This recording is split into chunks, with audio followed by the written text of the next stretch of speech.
The presidents of the United States and Russia are preparing for another one-on-one summit. This bilateral meeting will be held via a secure video link on the 7th of December. With a range of tensions going on between both countries, Ukraine is set to dominate the talk scheduled for Tuesday. This video meet comes after the foreign minister of both countries failed to make progress at the recent meet in Stockholm. U.S. Secretary of State Antony Blinken, the Russian Foreign Minister Sergei Lavrov held a bilateral meet on the sidelines of the Organization for Security and Cooperation Ministerial Council in Sweden. But the 30-minute-long conversation between the two top diplomats didn't yield any concrete path forward.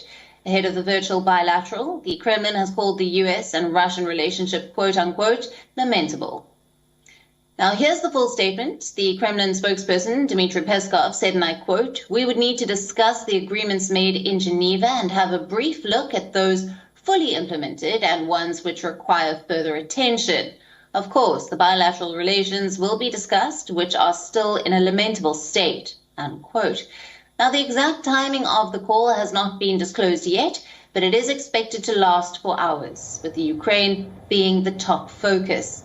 The Western Alliance is worried over the safety of Ukraine, especially after a massive military buildup along its borders. As per the latest reports, over 94,000 Russian troops have installed troops and tanks near Ukraine's borders. That's not all.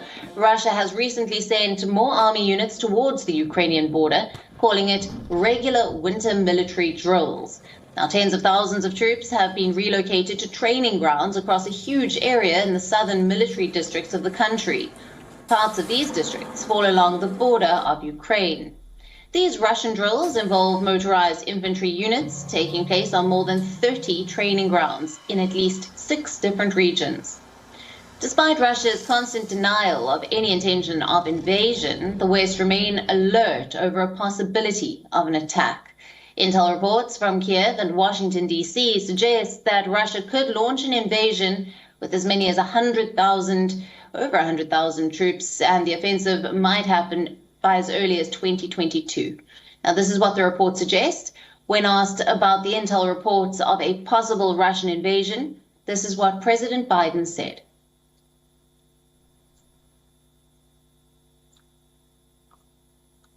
What will you do to prevent Russia from invading Ukraine? The AP is reporting that they're expected to potentially invade in 2022.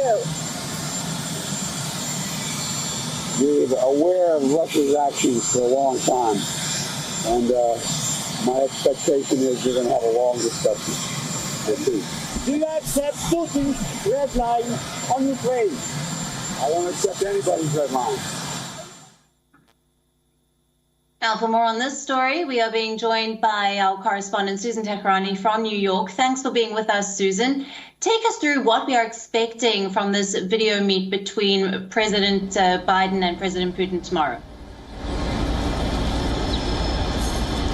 So on the Russian side, what we do know is that Russian President Vladimir Putin says that he wants some sort of quote-unquote security guarantee that NATO will not expand eastwards. As we heard U.S. President Joe Biden telling reporters that he will not accept anyone's red line because that's what President Putin had said. He said that, you know, NATO expanding eastwards basically is Russia's red line. And Russia has also cautioned the West prior to this meeting of providing military aid and bumping up military aid to Ukraine, which NATO and the United States have done. So that's that part of the situation, which is very tense on the Russian part. On the U.S. part, the Biden administration and President Biden himself says that he has a set of measures put together to make sure that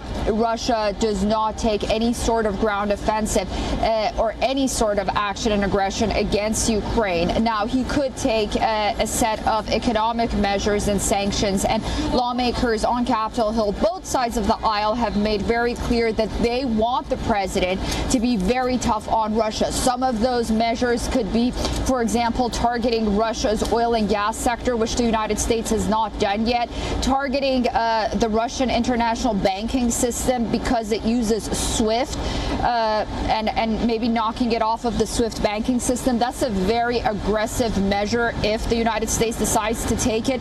And also perhaps even going after the execution of the Nord Stream 2 pipeline and sanctioning the execution of that pipeline, which is a pipeline deal between Russia and Germany and Europe. Remember, that is the main cause of a rift between NATO member states when they want to come together to deal with Russia because Germany has that economic interest in it.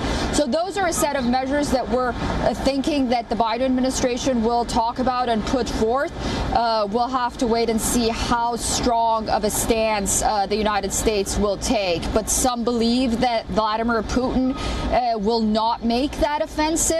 He's bluffing in order to get a guarantee from President Biden as a leader of NATO that Ukraine will not join NATO and become a permanent NATO state.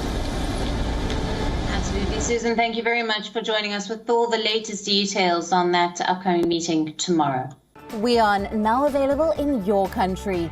Download the app now. Get all the news on the move.